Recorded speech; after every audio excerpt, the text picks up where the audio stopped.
Civil supply Nadendla Manohar గారు వెళ్ళి 3 check పోస్టులు పెట్టిన తర్వాత కూడా చాలా ఇష్టారాజ్యంగా స్మగ్లింగ్ రవాణా జరుగుతూ ఉంటే we don't know whom to blame. Straight ఈజీగా పాయింట్ చేసేయచ్చు కానీ fingers, it is the collectives responsibility, it is the SPs responsibility.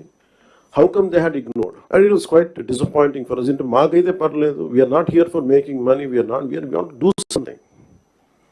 And that, as I said, the rot begins when wild actions are received calmly by society, and ilanti wild actions chuskunta unte and the country will disintegrate no sooner.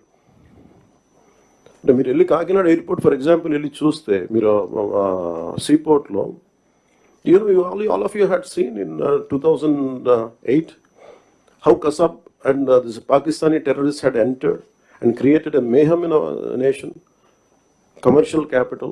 It all needs little oversight, let go attitude.